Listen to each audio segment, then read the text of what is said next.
Yesterday, sorry, not yesterday, last week we were touching upon the circles, the idea why the circles are represented in terms of spiritual progress, and we also touched upon the concepts of Stula Sharira, Sukshma Sharira, and Karana Sharira.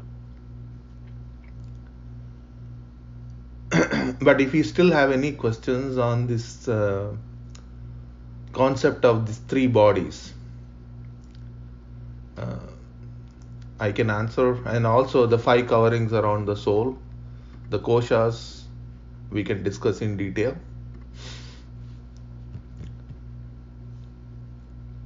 So with all these innumerable forms, from the finest to the grossest, the man is in existence in the material world as a true copy of the universe or the entire manifestation of the God, represented by complete circle. So you see here, they say the God made man in his own form, as the Christian saying goes, right? They always think then the God should be looking like a man, but here if you see the real essence and how all these the put together, the entire build inside is all exactly a replica of the God. That's why man has an ability to even understand conceptually, at least think of and look forward for about this God, because that built is already there.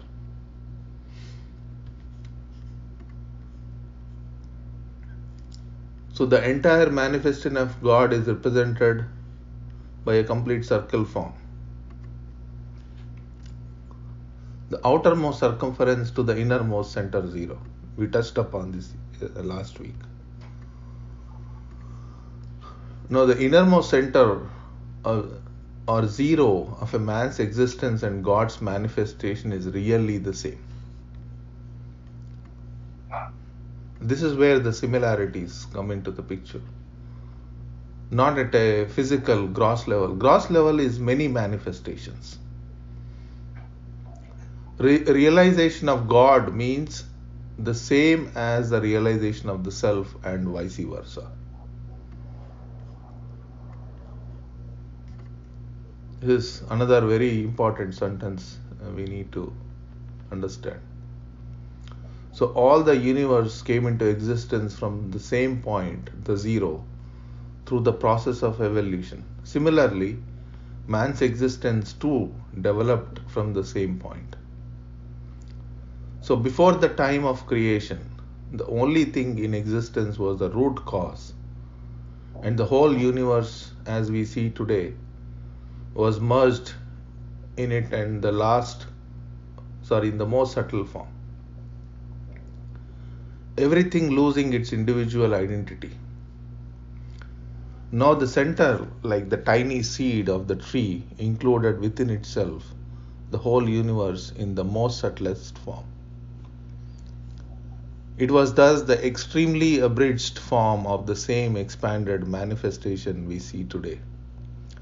Thus the center, the latent motion in the entire creation, in the most subtle form, all combined together as one unit, led to the cause of creation when time came. This is another thing to understand is here. So what is the root cause? There was an motion at the center, and like this is the whole idea of what God is, why it is omnipresent. It's like when a seed is planted, it sprouts, it becomes a plant, it becomes a tree. Where did the seed go? The essence of the seed now is all pervading the tree. Similarly, if the tiny seed, the original, as a manifestation of God, here the word you need to importantly focus on is manifestation. So even the so-called God is a manifested entity. It is an entity in the seed form.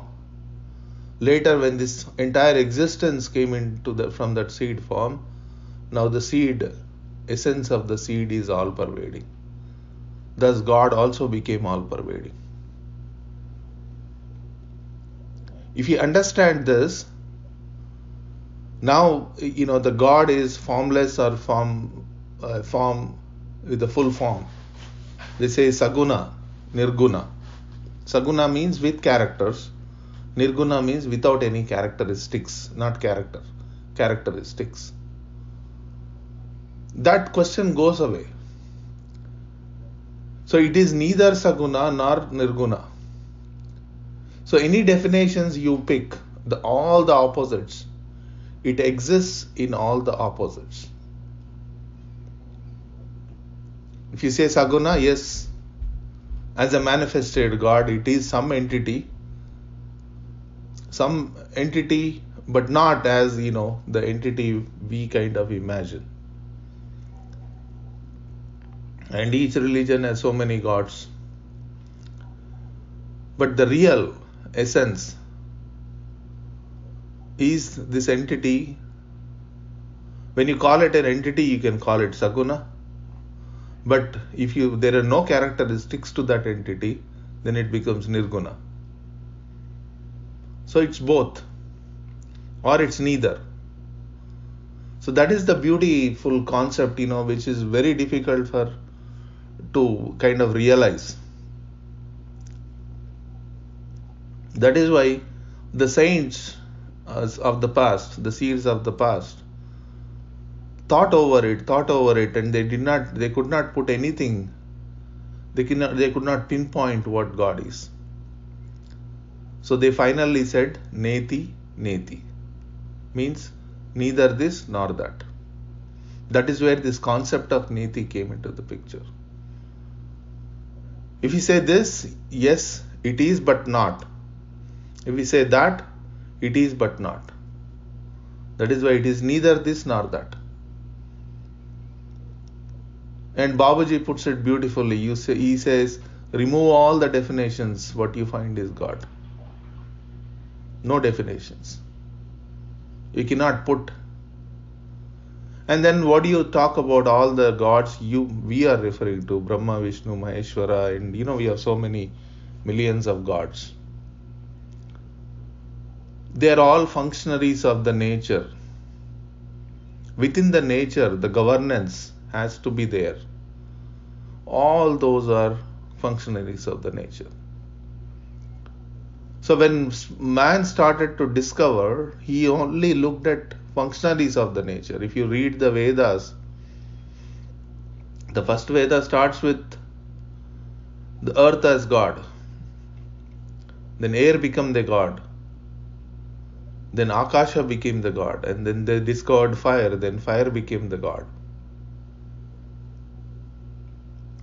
Then they thought, okay, somebody must be above all these natural elements.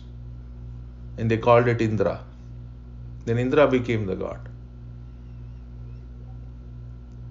So slowly they discovered these functionaries of the nature. If Indra is the only God for all the functionaries of the rain became the God Varuna Deva. Fire became the God Agni Deva. When all this became the God, then who is responsible for my life and death? And who is protecting me? Then the concept of this Trinity came into the picture. All this Trinity put together is called Ishvara. Ishvara means Ishvara is equal to Brahma, Vishnu, Maheshwara. The creator is the Brahma, the protector is the Vishnu, and the destroyer who is responsible for my death is Shiva. So it's a cycle of life. Cycle of life is known as samsaranam. Samsaranam is known as also samsara. Samsara means transmigration of the life. So it's a cycle. Birth, life and death, living and dying, and then again taking birth, living and dying. That is samsara. So when we come out of this cycle as a physical birth, when the physical birth ends, the physical death also ends. That is called moksha. Moksha is only the first step in the spiritual ladder, which is so praised about, is only a first step.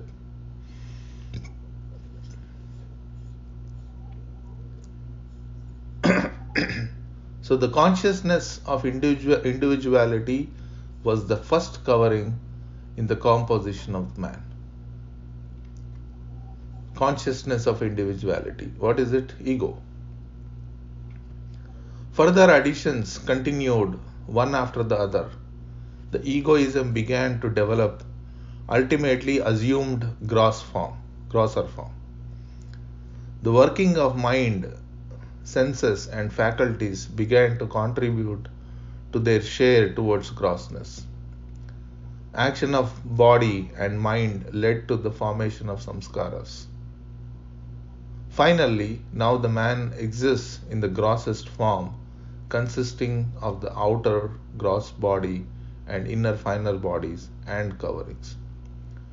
Now from this outer solid state of existence, we march towards the center, passing through the finer states one after the other. See, slowly, if you look at how things, the way they are documented, right? All this grossness goes away. Ego is the last one to go. I don't know how many of you got a chance to read my WhatsApp message. Ego is the last one to go because that is the first one. The I-ness is the first covering, individuality. And that is the last one to leave. But in the scriptures we read as if ego is the culprit and ego should go. Yes, ego should go, but the last one. Before that, there are a lot of things to leave, which we don't realize. And as we spiritually progress from one state to another, at some point the entire Annamaya Kosha dissolves. It doesn't exist anymore. Then slowly Pranamaya Kosha dissolves. It doesn't exist anymore. Pranamaya Kosha is where the Lord Krishna emerged from. The second layer. And Manomaya Kosha is where Lord Krishna emerged from, the third layer. And Manomaya Kosha also dissolves. Annamaya Kosha is where Lord Rama is born, existed. That is why he doesn't know his powers. Lord Krishna knew his powers from the day one because he emerged out of Manomaya Kosha. And that too has to be dissolved. And then Vijnanamaya Kosha has to dissolve. So all this, when all these koshas dissolve, when all the layers dissolve, then the true merger begins. We don't merge, merger begins. Okay. So imagine the so-called yoga we are talking about, how a great achievement it is. The identity is completely, you start losing when you start moving towards the center. There are 5 circles of ego we have to cross. Then you are completely refined. Then you can say thee and thy are the same. Until then, the identity is still there. So from gross body, are we taking longer time today? So from gross body we come to mind, we come to the mind body, and then to the causal body, growing finer or more subtle at every step, and proceed on further dealing with other coverings. So the process generally adopted for its classified under three heads. Karma is the action, upasana is the devotion, and jnana is the knowledge, which offer common basis for all the different regions and creeds.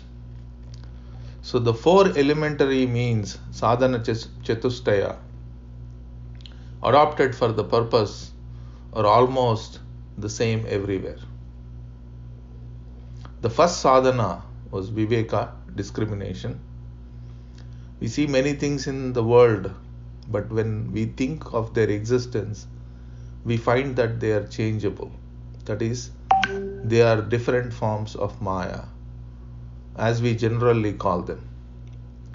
We thus inwardly introduce to go deeper in order to trace out the cause.